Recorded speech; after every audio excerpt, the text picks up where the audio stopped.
Hola, muy buenas tardes a todos. Espero que se encuentren muy bien.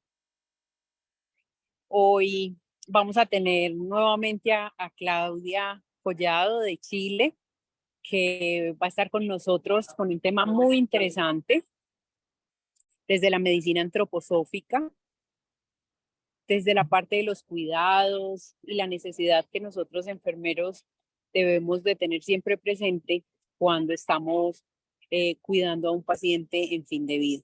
Entonces, muchas gracias a todos por estar acá el día de hoy. La verdad que es de mucho agrado para la Comisión de Enfermería de la ALSP poder estar acá con ustedes. Y le doy paso a Claudia, que ella pues ya ha estado con nosotros en otros webinars y ella siempre por su buena disposición pues sí, su amor por lo que hace, quiere compartirlo con nosotros. Entonces le damos la bienvenida. Claudia, muchas gracias, y a todos los que están acá, muchas gracias. Vamos a tener 30 minutos de exposición con Claudia, del recorrido por el tema que ella hoy nos va a compartir, y luego de eso tendremos un espacio de preguntas. Bueno, entonces los dejo con Claudia. Muchas gracias a todos por estar acá. Claudia, bienvenida. Súper, muchas gracias, Xiomara. ¿Me escuchan bien? Sí, perfecto. Ah, ya, excelente. Solo quería saber si me pueden poner de qué lugares de qué parte, en qué parte están, de qué países hay gente conectada así en el chat, para poder así tener como una idea, ¿no? De Medellín, Ajá, Colombia. ok. Desde El Salvador, ok, gracias, Ceci. Montevideo, Uruguay. Rosana, muchas gracias.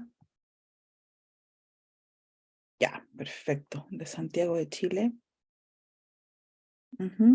Súper.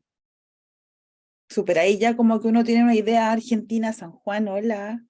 Buenos Aires, fantástico. Ok, muchas gracias por conectarse. Buenos Aires. Ya, ok. Así un poco tengo una idea de con quién estoy, ¿cierto? Así que súper. Entonces, si les parece bien, voy a empezar a presentar de México, Ciudad de México, bienvenida. O bienvenido, porque no sé ahí el nombre, dice iPad. Entonces, ya, entonces como para que podamos aprovechar el tiempo de Brasil. Hola, buenas tardes. Voy a empezar a compartir mi pantalla entonces para mostrarles lo que les tengo, lo que preparé para hoy día. Supongo que ahí pueden ver mi pantalla. A ver, voy a agrandar el... Sí, ya Ahí, lo estamos viendo. Perfecto. ahí lo ven. Ok, perfecto. Perfecto. Súper. Entonces, bueno, hoy les traigo el tema hacia la enfermería de los gestos, una aproximación ampliada al cuidado de enfermería, al cuidado de fin de vida, perdón.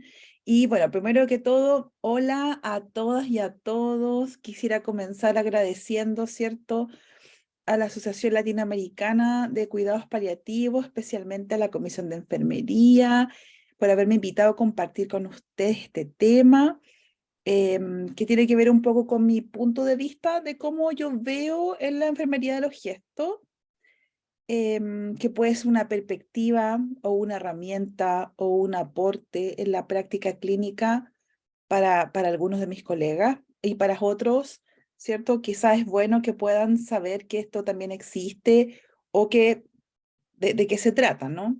Quisiera también dar mi agradecimiento especial a Xiomara, que ha tenido una paciencia infinita en acompañarme, en aclarar mis dudas, especialmente en relación a la diferencia horaria, porque yo me encuentro en Edimburgo, que es la capital de Escocia, ¿cierto? Uno de los 4 países del Reino Unido, y ahora tengo harta diferencia horaria con ustedes, entonces para mí ya son las 12:30 de la noche. Entonces, bueno, como ven en la diapositiva, mi nombre es Claudia Collado Quesada, y ahí está mi correo electrónico si alguien necesitara contactarme. Sería genial si me pueden llamar Claudia simplemente porque los títulos ciertos son solo para la primera diapositiva. Así que ahora entonces voy a empezar. Ya. Bueno, un poquito, yo creo que algunos de ustedes ya me conocen. Yo soy enfermera, soy chilena, trabajo en la Facultad de Medicina, he enseñado enfermería desde el año 2008. Soy profesora asistente de la facultad y me encuentro en comisión de estudio en Edimburgo, estudiando en la Universidad de Edimburgo mi doctorado en enfermería, el cual, cierto, mi tema doctoral es cómo se toman las decisiones sobre cuidado fin de vida, planificación de toma de decisiones, planificación de cuidado fin de vida. Todo eso es como mi área de investigación doctoral, y ahora ya me encuentro en el último año escribiendo ya los capítulos de la tesis. Y bueno, como un poco paralelamente o lateralmente, como en esta vida este ser curioso, ¿cierto? Yo soy muy curiosa. Exploré este ámbito de la enfermería antroposófica, que es un poquito lo que les quiero contar hoy día. Siempre es bueno hacer como esta declaración de intereses en el cual yo no tengo ningún encargo de nadie de decir una cosa u otra. Tampoco recibió compensación económica, por lo tanto un poco es compartir la visión que yo tengo del tiempo que he ido desarrollando este tema. em, eso yo creo que es como importante. Entonces, bueno, hoy día les traje un poquito una pregunta, que es esta necesidad de ampliar saberes en relación al fin de vida. Un poco mostrarles, como contarles con un poquito más de profundidad respecto al modelo de los gestos de enfermería. Yo en esta presentación en particular no voy a tratar el tema de qué es la enfermería antroposófica o cómo ve al ser humano, porque eso ya lo vimos en la presentación anterior, para no repetir, ¿cierto?, lo mismo. Y si alguno de ustedes tuviera duda, puede también, entiendo que tienen los videos a disposición y que los pueden ver. Después voy a ver un poco sobre el cuidado de fin de vida desde los gestos de enfermería, y después, bueno, algunas conclusiones, y quizás podemos intercambiar algunas ideas o conversar un poquito.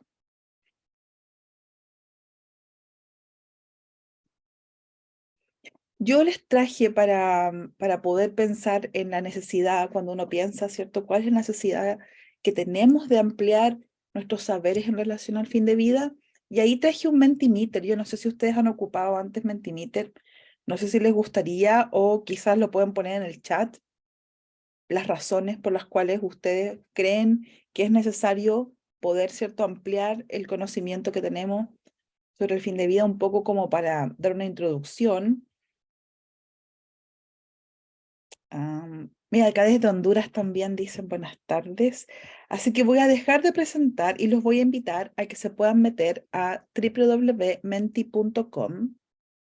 y ahí van a ingresar el código, que es el 44, lo voy a anotar aquí en el chat. El código es 44 10 6841. Ese es el código, y tienen que entrar a www.menti.com,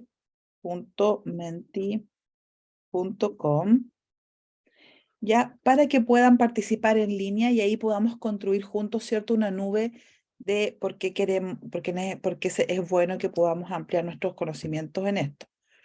Entonces voy a dejar de compartir en este momento y les voy a mostrar esto. Entonces, si ustedes quisieran poder participar de manera simultánea, ¿cierto? En línea. Esto la verdad es que yo lo uso harto con los estudiantes también, tanto de pregrado como posgrado. Si quisieran poder entrar al menti.com y ahí ingresan el código 44106841. Ahí vamos a poder ir viendo, ¿cierto?, cómo ustedes en línea, en tiempo real, van aportando también en por qué cuáles son las razones que tiene cada uno de ustedes de alguna manera para estar aquí, ¿cierto?, para ocupar parte de su tiempo, em, aprendiendo más, conociendo otras perspectivas. Entonces aquí dice alguien abordaje integral, humanizar cuidados. Así que yo no sé si alguien puede poner quizás alguna otra respuesta. Ahí hay más. Entonces, la verdad es que es como bien interesante poder ver cómo en conjunto podemos también ir construyendo conocimiento, porque ustedes también saben mucho al respecto. Entonces, aquí, por ejemplo, dar confort a los pacientes, humanizar cuidados, cuidado integral, humanidad, cuidar mejor, respeto, para tener una buena muerte, para abordar mejor. Súper. Ahí vienen más respuestas. Si se fijan ustedes, ahí vamos viendo cómo se va moviendo la diapositiva de acuerdo a lo que ustedes van poniendo. Por ejemplo, mejorar cuidados, aprendizaje, acompañar. En la medida que ustedes van, por ejemplo, repitiendo palabras, el tamaño de la letra se va haciendo más grande. Ahí, por ejemplo, esa palabra acompañar, que sale un poco más grande ahora, significa que más personas han opinado lo mismo. Entonces, de alguna forma, cuando uno inmediatamente ve esta diapositiva, después puede saber cuál fue la construcción colectiva que hicimos. Así que muchas gracias. Hasta ahora 8 personas han participado súper bien. Yo creo que voy a dejar de compartir ahora el Mentimeter para que podamos volver a la presentación. Aquí les voy a mostrar. Ahí, ¿se fijan? Miren, aquí ya llevamos... ¿Pueden ver mi pantalla?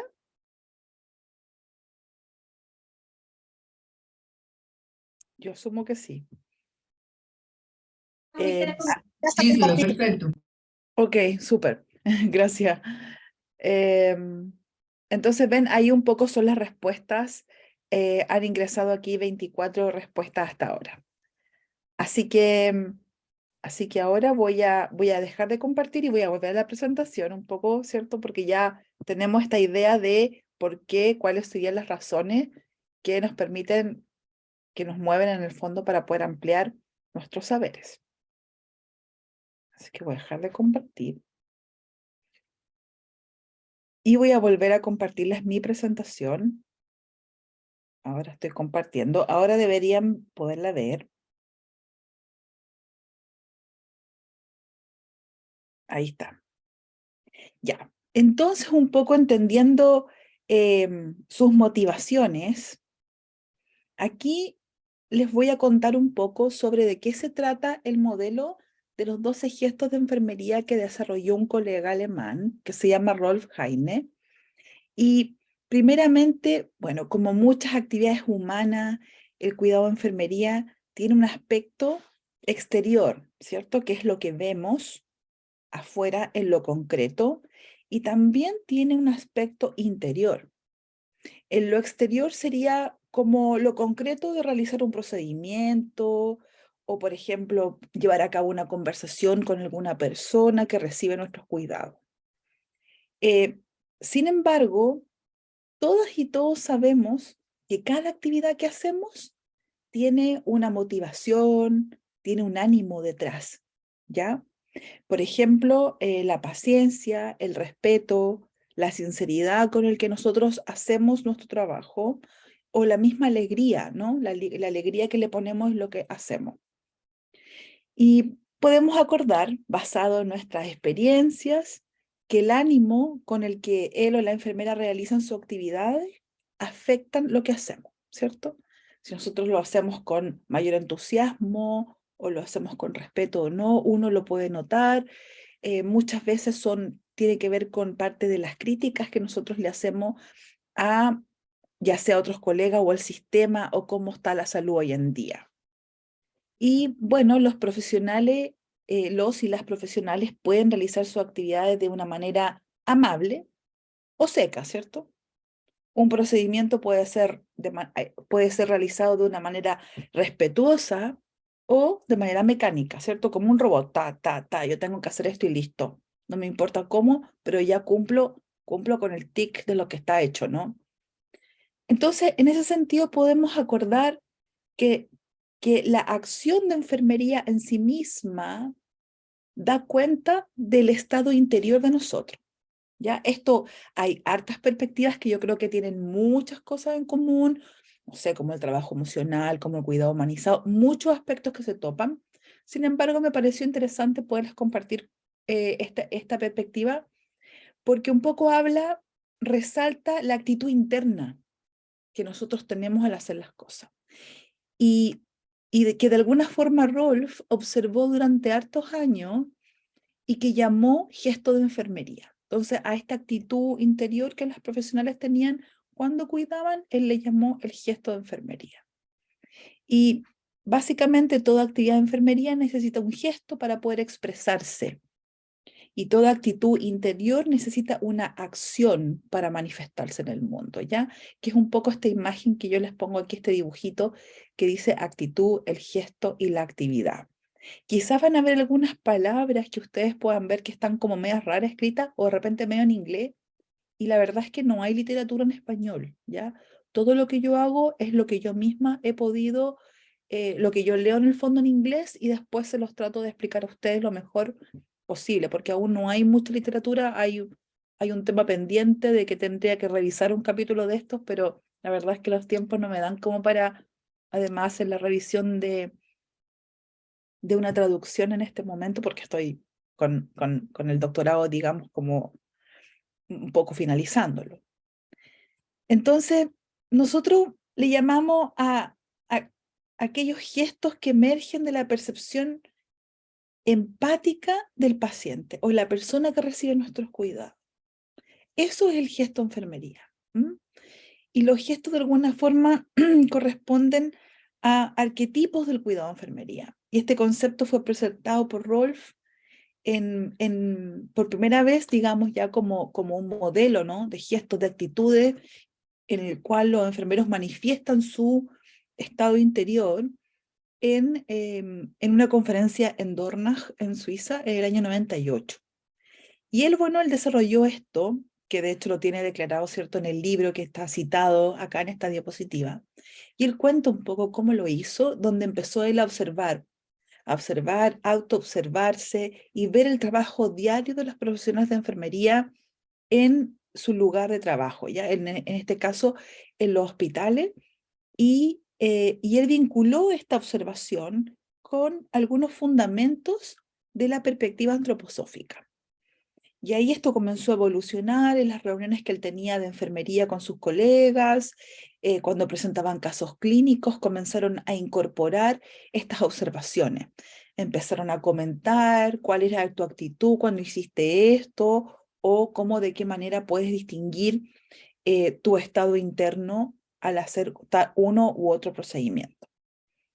Entonces, bueno, en resumen, aquí tenemos como hartos aspectos que tienen que ver como con autocuidado, autoconciencia, trabajo emocional, desarrollo personal, y cómo de alguna forma se desarrolla y se trabaja el uso terapéutico de uno mismo. Que esto no es así como, no es algo que Rolf propuso en sí mismo, sino que es un vínculo que yo hago con los patrones de conocimiento de Bárbara Carper, ¿ya? Y que esto tendría que ver como con el patrón de conocimiento personal, en el cual de alguna forma nosotros, a través del tiempo y del desarrollo personal, autoconocimiento, etcétera, vamos siendo herramientas terapéuticas también en sí mismas. Entonces, bueno, aquí si ustedes ven, por ejemplo, en el lado derecho, donde dice dónde encontramos los gestos, básicamente en dos partes, que es un poco lo que yo les contaba, ¿ya? en los valores de enfermería y en nuestro ánimo. Entonces, por ejemplo, ahí tener fundamentos sólidos sobre lo que es ética y bioética, el ethos profesional de enfermería, qué es lo que nosotros corresponde que hagamos o cómo podemos hacer nuestro trabajo mejor desde nuestra disciplina, es vital, tanto así como, por ejemplo, el trabajo emocional.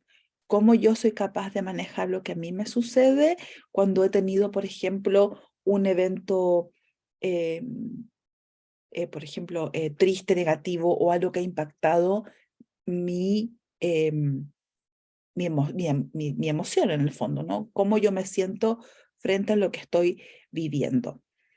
Hay una colega acá en Edimburgo que ella investiga esto, que es chilena también, y que ella investiga de hecho el cuidado compasivo y cómo el trabajo emocional también influye en la forma en que nosotros brindamos cuidado. Quizá es interesante que en algún momento puedan considerar que ella pueda contar un poquito su trabajo. Y la otra parte es esta idea de cómo aprendemos a percibir lo que la otra persona necesita, ¿ya? Por ejemplo, un poco contarles desde mis datos de mi investigación doctoral, pasaba, por ejemplo, que decía, el- la familia me decía, él estaba súper triste, pero los enfermeros trataban de hacerse los chistosos, entre comillas, o trataban de alegrarlo, pero no era el ánimo que la persona necesitaba en ese momento. ¿Se fijan? Entonces, de repente, claro, nosotros pensamos que lo que nosotros creemos es lo que está correcto, pero a veces la otra persona necesita cosas distintas. Entonces, ¿cómo podemos también desarrollar esa percepción empática para poder ver, ok, en este momento esta persona necesita una palabra amable o una palabra graciosa que pueda cambiarle un poco, cierto, su humor, pero también en otro momento, no, en realidad ahora no es necesario usar una palabra de ese tipo, sino que más bien tengo que decir, ah, sí, yo entiendo, esto es muy triste, o lo que sea pertinente para esa persona en particular. Esta diapositiva un poco se las mostré la otra vez, pero yo creo que es importante que lo volvamos a mirar en donde están los gestos de enfermería, están todos, ¿no? Rolf describió 12 gestos de enfermería, en el cual él habla de que hay algunos que son gestos que activan, y que si ustedes se fijan ahí, está con estas líneas verticales, y acá abajo, en este círculo, serían como los gestos que él llama de sustitución. Probablemente en un futuro vamos a encontrar una palabra mejor para decir sustitución. Por el momento es la palabra que yo encontré para poder traducirlo, pero básicamente se refiere a lo que nosotros hacemos por los pacientes. Entonces, dentro de los gestos que activan, que serían gestos, ¿cierto? Esta actitud interna, este estado intermedio entre el pensamiento de lo que voy a hacer y lo que hago concretamente, están el estimular, el desafiar, el despertar, el afirmar, el enderezar. Y por otro lado, dentro de los gestos que son como más circulares o envolventes, que tienen otra, digamos, fuerza, estarían, por ejemplo, el cubrir, el crear espacio, el proteger, el aliviar, el nutrir, el purificar. Entonces, cuando nosotros tenemos estas fuerzas, digamos, porque no son algo tangible, cuando tenemos estas fuerzas para poder dirigir nuestro trabajo atrás, digamos, en nuestra mente y de alguna manera podemos escogerlas de manera consciente. Eso la otra persona lo percibe, ¿ya?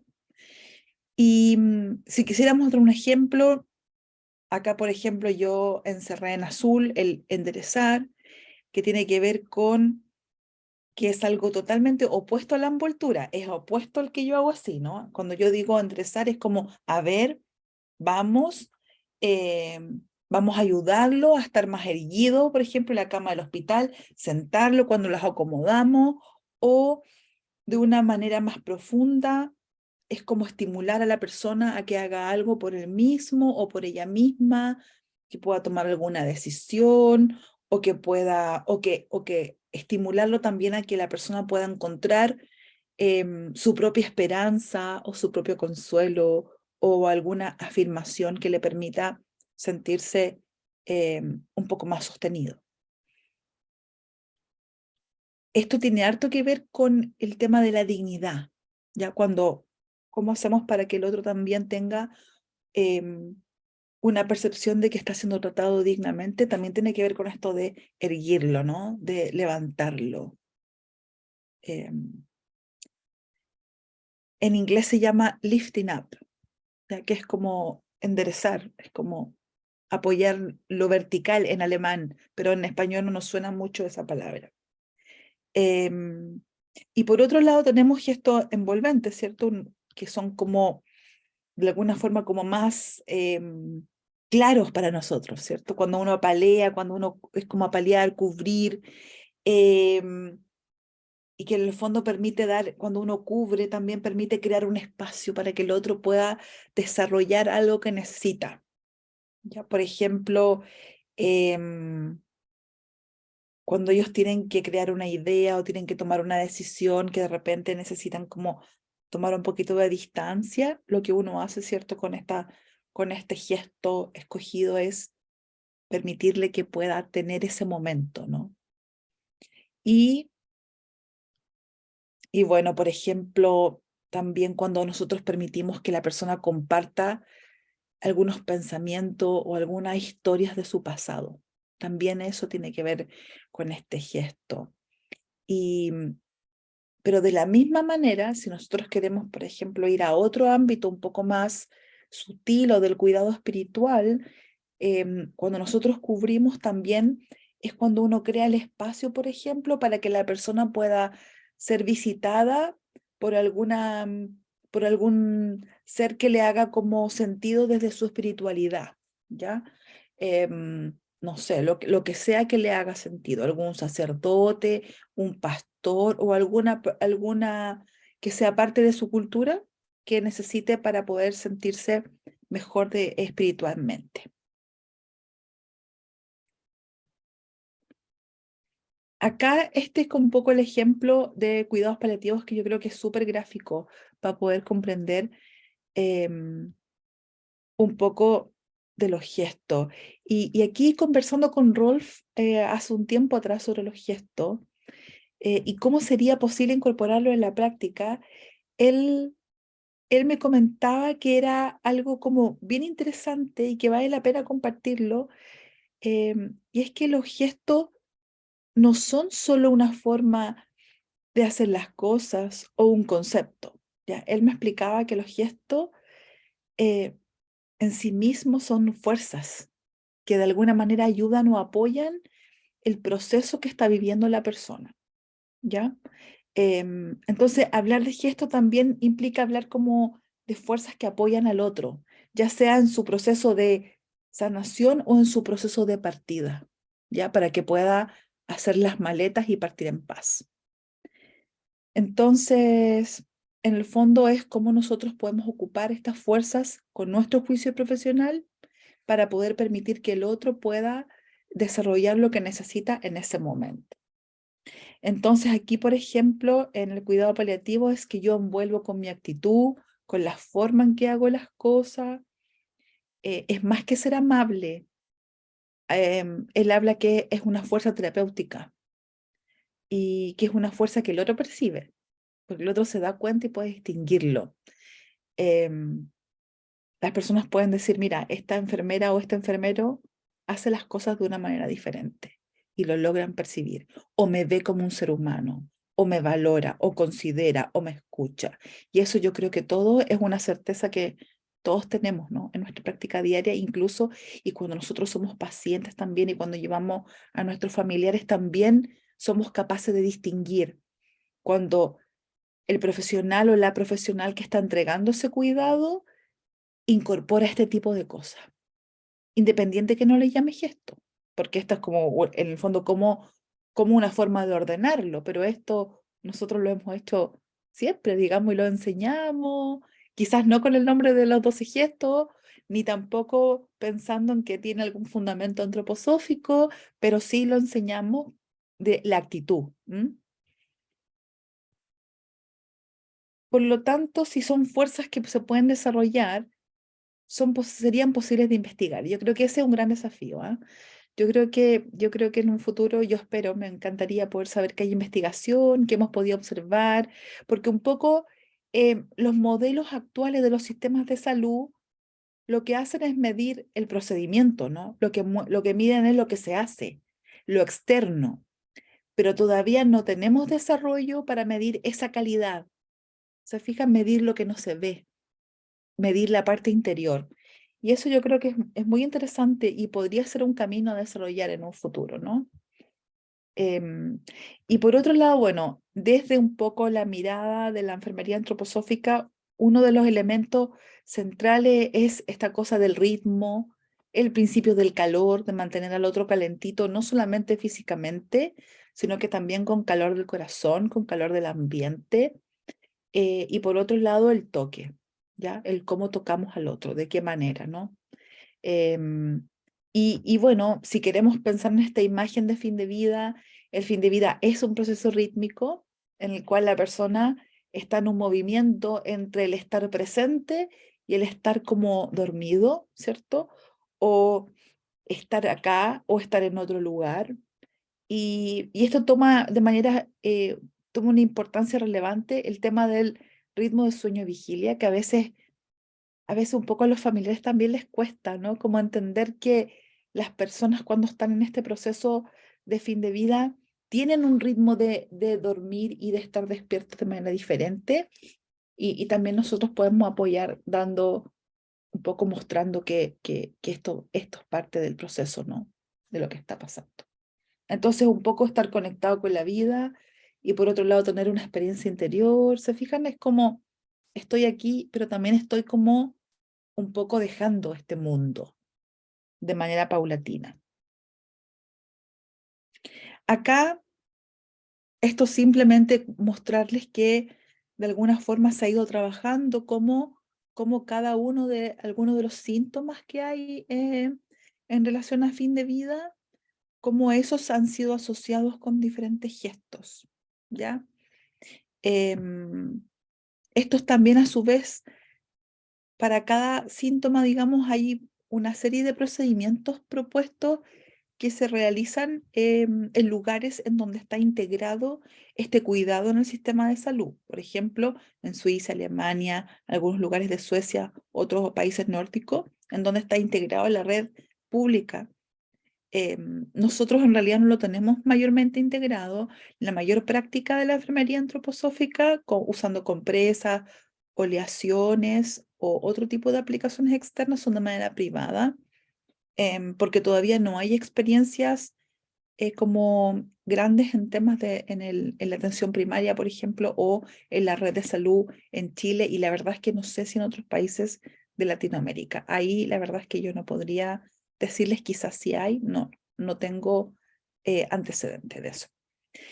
Y bueno, por ejemplo, acá, si ustedes ven el síntoma del calor, ¿cuál es el gesto? El gesto es equilibrar. Y lo que se hace es efectivamente equilibrar los polos de calor, ¿ya? Que el tener de alguna forma la cabeza fría para pensar y los pies y la guatita tibia para poder movernos y para poder hacer los procesos metabólicos, da un bienestar que yo creo que todos aquellos que sufrimos de repente de pies fríos, que estamos en invierno, sabemos la diferencia, ¿no? O cuando logramos estar como calentitos enteros, es como que nos sentimos mucho más puestos, ¿no? En nuestro cuerpo, en nuestra corporalidad, que cuando estamos súper fríos y no podemos sentir que casi que nos duelen los pies. Un poco eso tiene que ver con ese gesto, ¿no? Cuando las personas pueden sentir calor, ahí ¿qué es lo que hacen? Uno ya sea se les ofrece un lavado de mano, lavado de pies y también se usa lavados de cuerpo con gotitas con aceite de menta peperita, por ejemplo, para poder permitir que se refresquen. Mi idea no es darle un listado de procedimientos que además hay que enseñarlo, que tienen una forma de hacer, que uno los estudia por harto tiempo, pero sí poner énfasis en cuáles son los gestos para cada uno de los síntomas, que es lo que ustedes saben ya y que manejan. Un poco del proceso de morir, obviamente yo asumo que todos ustedes saben muchísimo de esto, pero siempre es bueno como mirar, este es el estándar, lo que la mayoría de los lugares vemos, ¿cierto? Estas 5 fases de Kubler-Ross, del proceso de morir, de esta negación, la ira, pacto, depresión, aceptación, y que de alguna forma tener claridad de ello nos ayuda porque podemos comprender lo que la persona está viviendo, ¿ya?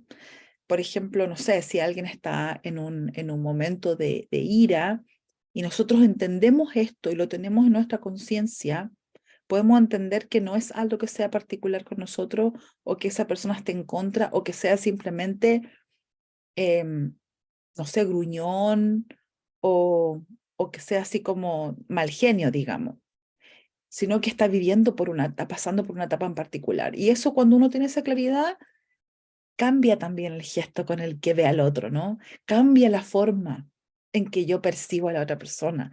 Ya no lo percibo como que es algo en particular que esa persona es de esa manera, sino que digo, esta persona está pasando por un momento que tiene que ver con su proceso de que está ya entrando en su fin de vida.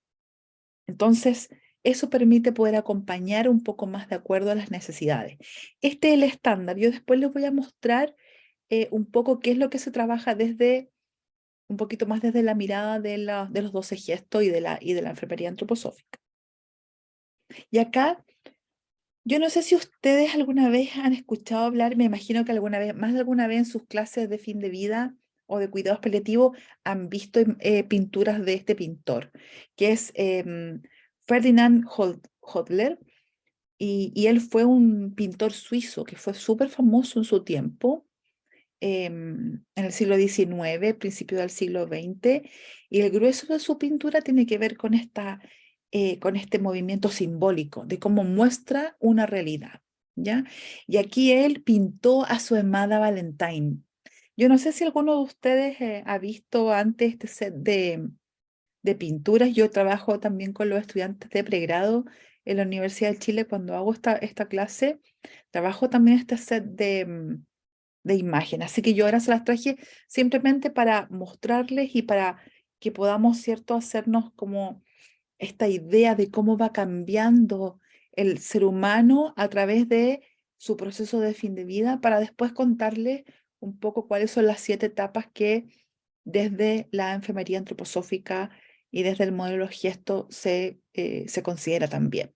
Que quizá alguna de ellas les hace sentido, quizás algunas de ellas para ustedes puede ser quizás muy natural y digan, bueno, en realidad la Claudia nos cuenta cosas que nosotros ya como que tenemos asumido que es, pero quizás a lo mejor se le pone un nombre distinto, quizás le aporta algún tipo de contenido que pueda ser interesante para ustedes. Y esto un poco aquí empezó, ¿cierto? Hodler a pintar a su amada. em, Ella tenía un cáncer. Y aquí ustedes podemos ver cómo va cambiando su semblante, cómo va cambiando ella misma. Y por lo tanto podemos trabajar un poco cuáles serían las actitudes, cuáles serían los gestos de enfermería que nosotros vamos también cambiando de acuerdo a la necesidad de la persona que recibe nuestro cuidado. ¿Se fijan? En algunos casos es más erguir, en otros momentos más equilibrar, en otros más es aliviar. Por ejemplo, cuando vemos esa imagen, ¿cierto? El primer gesto que quizás se nos viene a la mente es, bueno, aquí hay que aliviar, aquí hay que apoyar eso, el dolor. Y ahí diferentes, ¿no? Y cómo también podemos ir desarrollando esa percepción que va haciendo, ¿no? Cada vez que nosotros acompañamos a alguien o que estamos ahí, se va desarrollando un poquito más. Ahí, por ejemplo, ya hay como este ritmo de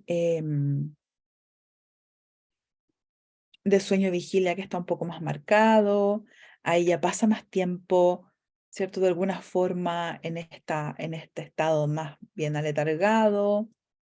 Y así hasta que su cuerpo va cambiando, su semblante va cambiando, sus necesidades van cambiando, por lo tanto los gestos con los cuales yo me acerco para poder apoyar también van cambiando.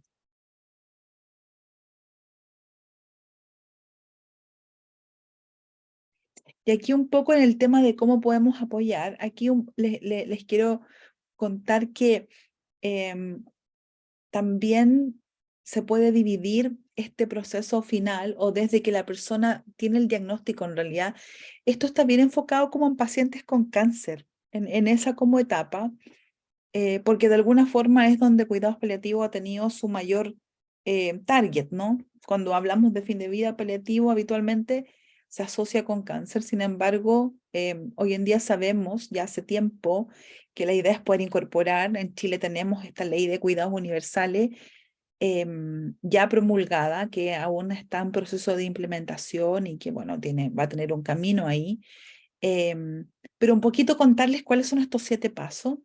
Por un lado, la primera etapa sería la autopercepción, después vendría la confrontación, el decidir, el encontrarse con uno mismo, el crear un orden, la preparación y finalmente lo que ellos llaman el separarse del mundo. Como les vuelvo a insistir, que es probable que en futuras traducciones de esto mismo ustedes puedan ver algunas palabras que son diferentes, pero es porque esta traducción está hecha directa mía, digamos, de mi propio estudio. Entonces, si pensamos en esta autopercepción, acá esta idea de cuando la persona empieza a sentir que hay un cambio, donde, por ejemplo, está más cansada, fatigada, o se empieza a dar cuenta que tiene algo que no anda bien, por ejemplo, descubre que tiene una masa o que tiene un tumor o algo extraño, y ahí la persona se siente de manera distinta, algo ocurre, ¿no? Hay un ajuste en la percepción de mí mismo, y ahí, bueno, hay pregunta, incertidumbre, muchas veces pánico, y ahí como nosotros apoyamos, bueno, escuchando, dando un poco de tiempo, observar cuál es el pensamiento de la persona que está detrás y cuál es su visión de mundo, que es súper importante también poder, que nosotros podamos acoger eso, ¿ya? No poner nuestra propia, sino que permitir que ellos también puedan, por supuesto, que expresarse. Después está esta idea de esta otra etapa de la confrontación, en donde confrontar implica un poco que la persona ya se transforma en un paciente. Y cuando digo se transforma en un paciente es porque se pasa como de un estado de salud, digamos, de que no tenemos nada, a esta idea de tener que visitar hospitales, visitar profesionales de salud, médicos, recibir cuidado, y hay un diagnóstico detrás que confirma em, el problema de salud. Y esto, bueno, puede traer, por supuesto, que angustia, desesperación, y hay un shock, ¿cierto?, en el diagnóstico muchas veces. Y ahí, bueno, uno trata de apoyar a las personas con sus procesos de vida, de que hay que considerar igual el temperamento del paciente o de la persona, porque no es lo mismo el apoyo que le vamos a dar a una persona que es más bien melancólica, otra que es flemática o otra que es más sanguínea, y menos a una persona que es más colérica, ¿no? O sea, también cómo nosotros percibimos cómo el otro es para poder apoyarlo de la manera que requiere. Después viene este tiempo, el momento de decidir, ¿no? Otra etapa es como el decidir qué vamos a hacer. Decidir sobre el tratamiento, está como todo este apremio por la toma de decisiones, hay un agobio de información, la gente está como llena de información, que a menudo no logran procesar tan rápido, o de repente tienen miedo, o de repente no pueden reaccionar, y los familiares toman, ¿cierto?, como el control de alguna forma, y ahí uno como apoya ayudando a que puedan crear un espacio interior. Después está este tema de encontrarse uno mismo, esta búsqueda, ¿no? La búsqueda en medio del tratamiento, la persona está ahí, está con todo lo que está ocurriendo, que está recibiendo este tratamiento especial, puede tener como alguna esperanza, o de repente, pero también empieza a preguntarse, bueno, a ver, ¿y qué pasa después? O qué es lo que quiero, o dónde estoy. Y ahí nosotros, de alguna manera, acompañamos también eso, cuando toman una decisión y dicen, por ejemplo, yo quiero vivir otra cosa, o hay algo que no quiero hacer más, quiero dejar de lado algún ámbito de mi vida.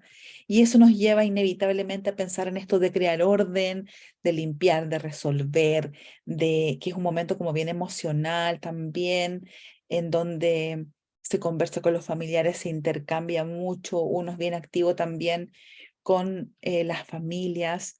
Y esto lleva a que la persona pueda ya comenzar como la preparación para el morir, en donde de alguna manera se genera un orden, hay una reconciliación con la situación, ¿no? Como lo que está sucediendo. La muerte de alguna manera ya está más próxima, de alguna manera la persona ya está más en contacto con este quizás otro mundo, independiente de la como visión que tenga, ¿no? O de la forma que tenga de ver la otra vida. Empieza a haber como una inundación de la atmósfera de paz, ya cuando están como eso, evidentemente todos lo hemos visto, pero de alguna manera acá lo ponen en estos 7 pasos, y de alguna manera esta paz se transmite también a los familiares en este momento del final, y, y bueno, ahí tratamos, ¿cierto?, de apoyar aliviándolos, y finalmente finalmente ya el separarse del mundo, que es la etapa más corta, que es cuando ya la persona fallece, ¿no? Y ahí, bueno, uno cómo apoya tratando de que las personas que están alrededor, ¿no?, estén bien también. Muchas veces uno también da ese tipo de apoyo.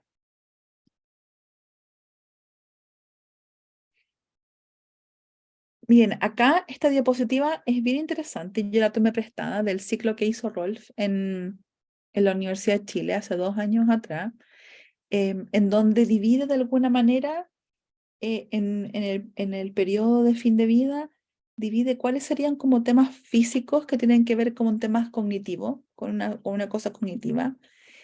También pone el tema de los temas espirituales, más bien relacionado con lo afectivo, y por otro lado los temas filosóficos. Entonces, ahí podemos ver cómo hay estas tres, digamos, capas que se interrelacionan y que nosotros tenemos que tener como mucha claridad que existen, ¿no? Muchas veces por el apremio, porque nos cuesta, o porque también nos cansamos. Nosotros en cuidados paliativos hay mucho sufrimiento moral. Yo no sé si ustedes han escuchado ese término, el sufrimiento moral, que en inglés se llama moral distress, pero es muy, muy común en la gente de salud y especialmente en cuidados paliativos. Y, y bueno, yo creo que todas estas reuniones son muy importantes también porque permiten dar este sentido de comunidad, de apoyarse, de que somos diferentes personas de diferentes partes del mundo, que estamos interesados en un tema y en aprender y en ser mejores también. Entonces aquí de alguna manera van cambiando, ¿no? Estas capas, esta capa más bien física, con procesos de vida, después con estos temas más espirituales, el amor, la comprensión, la libertad, la paz, y también puede haber esta sensación de soledad, de miedo, sufrimiento, etc. Y, se me fue. Bueno. Y es después estos temas más filosóficos que yo creo que más de alguno de ustedes alguna vez ha tocado con las personas que han cuidado o han conversado entre ustedes como también profesionales. Entonces, bueno, un poco de todo esto mi pregunta es, ¿cuál podría ser la contribución de los 12 gestos de la enfermería antroposófica a los cuidados paliativos? Yo creo que esa es una pregunta que se las dejo a ustedes, ¿no? Para que la podamos comentar o quizás para que podamos intercambiar algo o para que ustedes se la lleven, porque a veces uno tiene que llevarse alguna pregunta, ¿no? Porque en el fondo somos seres súper activos y podemos desarrollar nuestra propia visión y nuestra percepción de lo que nos parece o no. Y bueno, y como conclusión un poco es lo mismo que yo resalto en varias de mis presentaciones, en que la enfermería tiene un lugar en la medicina integrativa, en que nosotros podemos contribuir con gestos, con estas actitudes a los cuidados paliativos, en que esto lo podemos incorporar a nuestro trabajo, y que no por adoptar un modelo o algo así no quiere decir que uno deja todo lo demás, sino que uno va siendo un ser integral, ¿no? Uno va incorporando diferentes visiones. Hay algunas que le hacen más sentido en algún momento, hay otras que le hacen más en otro momento, pero uno en el fondo, yo creo que uno no va siendo como tan purista, ¿no? Como que yo hoy día soy enfermera antroposófica y soy eso y para siempre y me quedo en eso. Yo creo que no es así. Yo creo que nosotros recibimos una alimentación y retroalimentación de muchos lugares, de muchos espacios, y también nuestra propia vida y lo que nos va ocurriendo también nos va transformando. Es súper importante nuestro propio cuidado, ¿no? Y aquí yo quiero ser como bien honesta, porque de repente uno habla tanto, por ejemplo, de lo que nosotros tenemos que hacer, que nuestra actitud, que uno tiene que cambiar, que uno tiene que ser auto, pero en realidad es difícil pensar que vamos a cambiar el sistema solamente con nuestra actitud o cambiando nuestra actitud, ¿no? Sino que nosotros somos parte de somos micro, o como un microespacio. Hay otro espacio que en sociología le llaman el meso, ¿no? Que tiene que ver con cómo se da el ambiente laboral. Una cosa es lo que nosotros podemos hacer por mejorar nosotros mismos, pero otra cosa es cómo la institución donde nosotros trabajamos también va en esta misma línea, y en un ámbito un poco más macro, en el macrosistema, es cómo el sistema de salud también se comporta y camina hacia espacios más saludables también, que en el fondo van a influir porque están todos interrelacionados. Bueno, la investigación es súper importante porque permite levantar puentes, disminuir barreras, y la enfermería de los gestos constituye una de las muchas formas de cuidar que pueden ser integradas. Así que ahora voy a dejar de compartir mi pantalla para que podamos comentar si es que tuvieran alguna pregunta, que me imagino que deben tener muchas.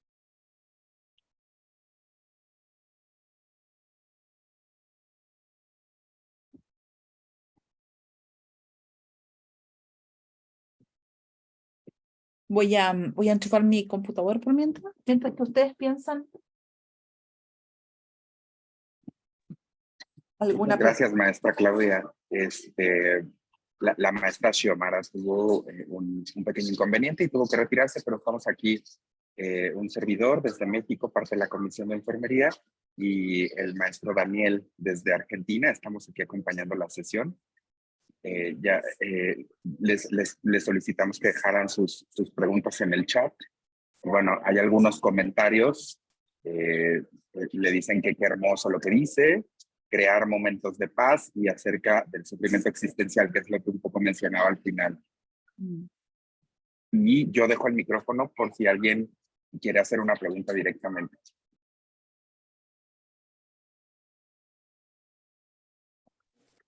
Buenas tardes, maestra. Soy Ana Luisa desde la Ciudad de México. Hola, Ana Luisa. Primero le quiero agradecer la ponencia que tuvo. Es una ponencia muy interesante. Yo no soy enfermera. Tengo un diplomado en paliativos, pero soy paliativista de corazón. En la vida me ha tocado cuidar a mucha gente, familiares y no familiares, y pues he ido aprendiendo a través de la experiencia directamente personal, ¿no? Y yo siento sí efectivamente que nosotros transmitimos nuestras emociones con las actitudes, y la gente cuando está ya en la etapa final, tanto el familiar como el paciente, pues lo percibe. Entonces sí creo que tenemos que tener mucho cuidado, también somos humanos y también tenemos que ver esa parte de qué nos puede ayudar como personas para poder de alguna manera controlar lo que nos afecta, para que a la vez eso no afecte nuestra actitud hacia los familiares y los pacientes. ¿Qué opina de esto? Es muy importante lo que tú dices, Ana Luisa. Es muy importante. Tú sabes que acá donde yo estudio hay una profesora que se llama Pam Smith, y ella desde hace muchos años que investiga el trabajo emocional, que en inglés se llama el emotional labor, y que es precisamente lo que tú dices. Yo no soy experta en ese tema, pero sí, sin duda, ¿no? Como que ese es un marco completo que uno tiene, pero lo que tú dices es muy importante. Eso tiene un nombre, se llama trabajo emocional. Lo trabaja mi colega Daniela, que es lo que yo la compañera que yo les decía. La profesora Pam Smith lleva muchos años, tomó ese concepto desde la sociología y lo llevó al mundo del cuidado y de la enfermería, en donde tiene que ver precisamente con eso. Por ejemplo, cuando a nosotros nos pasa algo y tenemos que después ir a cuidar a alguien, ¿cómo somos capaces de conscientemente, ¿cierto?, procesar lo que nos ocurre para poder atender y cuidar al otro con lo que el otro necesita? Eso es súper importante, es algo que todavía yo no he leído trabajos en español al respecto, es un desafío que tenemos en Latinoamérica, es un desafío que tenemos que tomar en algún momento, así que yo la verdad es que propongo de todo corazón que en algún momento puedan invitar a alguna de las colegas que trabajan esos temas, que además trabajan cuidado compasivo, para que pueda también aportar a este pool, ¿no? Porque lo que yo les cuento, lo que yo les hablo con todo esto, no está disgregado. Todo esto está interconectado. Así que es muy importante lo que tú dices y muchas gracias. A usted.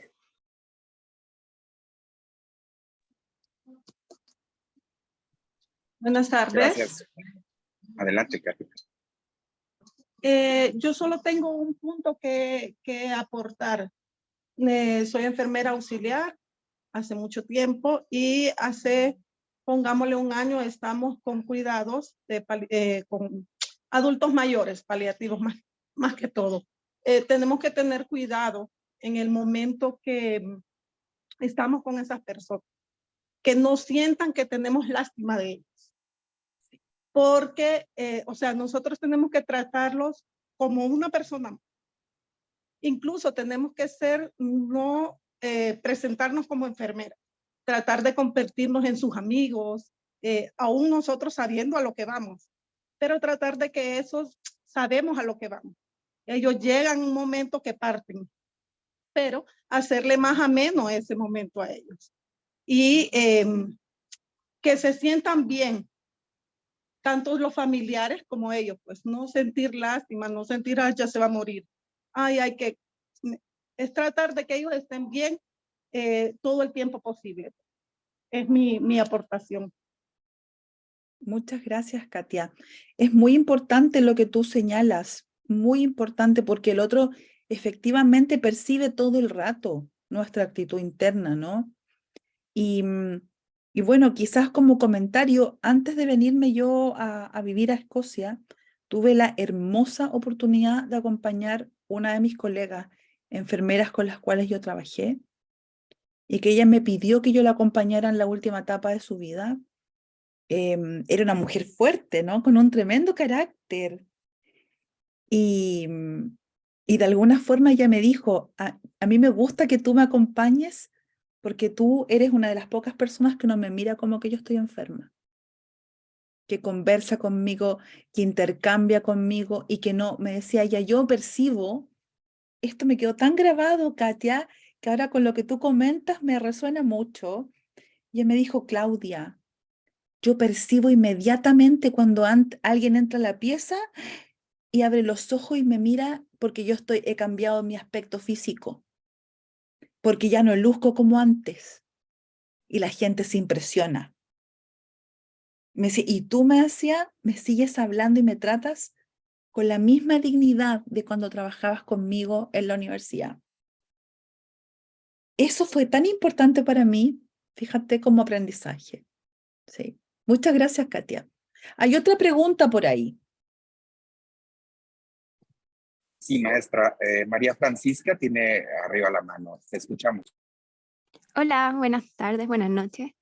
Mi nombre es María Francisca, yo soy estudiante de enfermería Y la verdad es que tengo una duda, porque estábamos estudiando acerca de la legislación en cuidados paliativos en Chile y nos dimos cuenta que desde hace poco se promulgó la ley que habla sobre los cuidados paliativos y en ella se menciona sobre las voluntades anticipadas. Y al ver la presentación me di cuenta que igual son varias las etapas que una persona pasa antes de llegar al proceso de aceptar que va a morir. Entonces, también usted hablaba de que cuando una persona puede tomar decisiones y empieza a ordenar su vida, es un alivio para la familia. Y en este caso, cuando se tienen que tomar decisiones médicas, usualmente es la familia quien decide por ello. Y la voluntad anticipada lo que busca básicamente es quitarle ese peso para que la persona pueda morir con autonomía, con dignidad, como eligiendo la forma que quiere morir, que quiere pasar los últimos días de su vida. Pero, ¿qué pasa si la persona no tiene el tiempo para vivir todas estas etapas antes que llegue el proceso, ya cuando pierde la conciencia, cuando ya está cerca de, como en el fin de vida como tal? ¿Cómo puedo yo como enfermera ayudar a la persona a que manifieste su autonomía en las decisiones, eh, pero de una forma respetuosa y no sé cómo decirlo, como no invasiva? Sí, súper buena tu pregunta. Sí. Sí. Ustedes investigan voluntad anticipada, ¿cierto? Sí, actualmente estamos haciendo nuestra tesis sobre las percepciones de la voluntad anticipada en los cuidados paliativos. Sí, sí. Bueno, me puedes escribir un correo, ¿ah? Y podemos hacer un Zoom, si quieres, María Francisca, y podemos conversar. Yo tengo un artículo publicado precisamente con estudiantes de pregrado, de una tesis sobre la percepción de los profesionales de enfermería sobre la voluntad anticipada, que fue publicada el año 2017. Sí, lo Em, leímos. ah, eh, y bueno, fíjate que es súper interesante tu pregunta porque es una tremenda pregunta, tremenda pregunta. Yo creo que no tengo una respuesta clara para darte. Lo que sí te puedo contar, lo que sí les puedo compartir un poquito son algunos de los datos, algunos de los hallazgos que yo he tenido en mi investigación. Y lo que pasa efectivamente, porque yo investigo toma de decisiones, porque de hecho la voluntad anticipada, quizás todos los colegas lo saben, pero se refiere a un documento, ¿ya? Es el documento escrito. Eso es la voluntad anticipada. Ya hay bastante evidencia y bastante controversia en el respecto en cuanto que la voluntad anticipada en sí mismo, por sí sola, no funciona como tal, ¿ya? En el mundo real. O no funciona como la legislación quisiera, ¿no? Primero porque podríamos hacer mismo aquí una encuesta de cuánto sabemos de voluntad anticipada, cómo se hace, y quizás hay brechas, ¿no?, que tenemos que cubrir en cuanto a conocimiento de eso. Pero un poco lo que tú preguntabas, particularmente voy a tomar cuando tú decías qué pasa cuando las etapas son muy rápidas y no se alcanza a decidir. Precisamente hay un artículo, mira, hay harta controversia respecto a eso porque en algún momento se dieron cuenta que la voluntad anticipada no tenía era muy difícil de llevar a cabo porque es muy complejo, ¿no? La toma de decisión en ese momento, pero además porque requiere un proceso. No es solamente como que la gente, yo voy a tomar mis decisiones. No, tiene que ser un proceso que sea acompañado. Y esto lo tomó la Asociación Internacional de Cuidados Paliativos y crearon un consenso el año 2017. Pero no quiero aburrir a la audiencia con esto, pero básicamente lo que ocurre es que cuando no puede decidir la persona, lo que yo he visto, cuando se trabaja con pacientes paliativos agudos en hospital, de acuerdo a los datos de mi tesis doctoral, es que el equipo de paliativos hace un ejercicio con la familia. Entonces lo que hacen ahí es que toman decisiones de manera evocativa. Entonces invitan a la familia a que puedan recordar cómo era la persona para poder representar sus valores, para que pueda de alguna manera ser lo mejor representada en ese momento.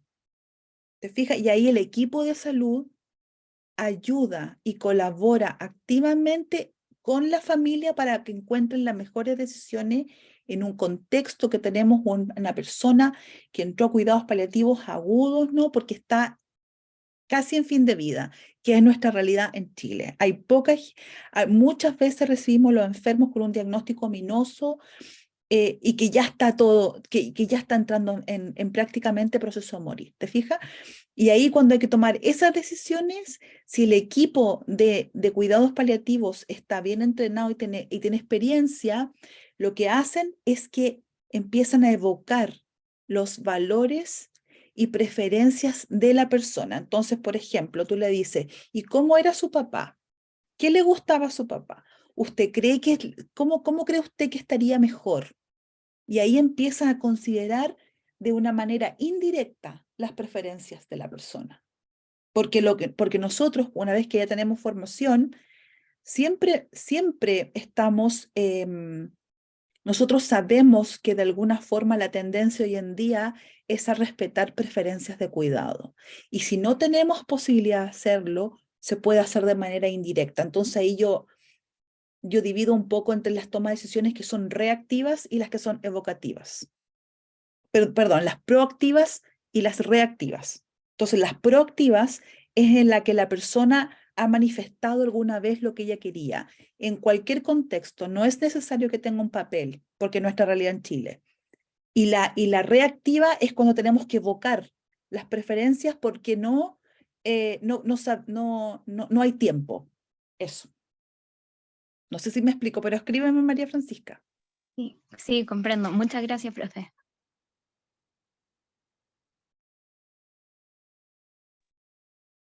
Muchas gracias, maestra Claudia. Bueno, aquí en el chat, Rosana le comenta que gracias por la charla. Es la primera vez que asiste, pero que siente que todo suma. Y pues es seguir en la línea desde la espiritualidad para poder entender y acompañar el sufrimiento. Por otra parte, Celeste comenta que cree que es clave mirar a la persona con valores, creencias y así poder respetar su dignidad. Nuestro colega Dani, desde Argentina, justamente doctora en la comunicación con la familia o entorno afectivo, vincularte, se crea ese vínculo para lograr el respeto a la toma de decisiones representada a través de las voluntades anticipadas del paciente. Exactamente. Muchas gracias, Daniel, por tu comentario. Dani tuvo un tema para activar su micrófono, pero él es el asistente de la Comisión de Enfermería y está aquí muy pendiente de usted, maestra. Y Ceci le menciona que muy bonita ponencia, gracias por ese modelo de los 12 ejes, que quedó muy motivada para asistir a otras ponencias. Muchísimas gracias. Gracias a usted, maestra. No sé si alguien más tenga algún comentario, alguna pregunta.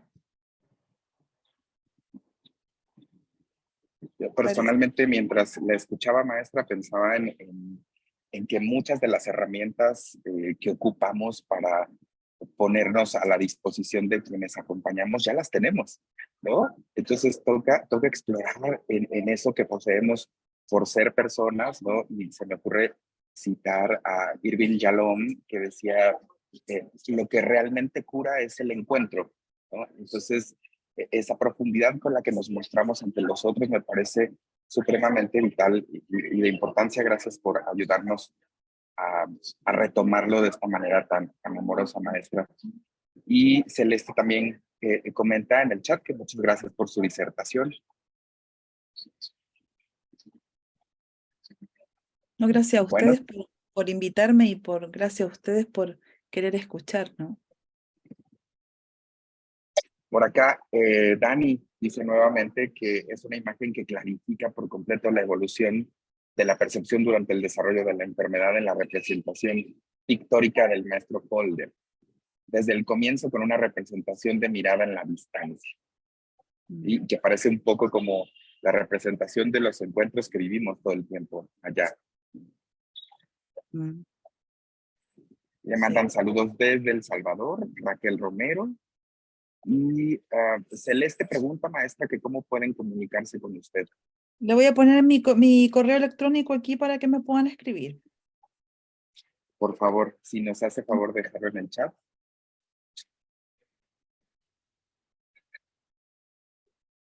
Ya. Listo, ya tienen en el chat el correo de la maestra. Y bueno, Dani complementa el comentario que hacía respecto de las imágenes y dice que pues hasta el final, ¿no? Con la última imagen de ausencia y color en el final. Pues que ha sido un placer para todas y todos escuchar la maestra. No, muchas gracias por invitarme. Muchas gracias por aceptar. Les recuerdo a nombre de la maestra Xiomara que pues esta sesión quedará grabada para quienes puedan y necesiten volver a consultarla con mucho gusto. Cualquier cosa pues comuníquense al correo de la comisión. Con mucho gusto la maestra está ahí pendiente. Y pues bueno, maestra Claudia, no me queda más que a nombre de la Comisión de Enfermería de la LSP, pues agradecer profundamente su disposición y estamos a sus órdenes. Muchas gracias a todos y buenas noches. Buenas noches, reciba un abrazo hasta Chile. Abrazo, chao.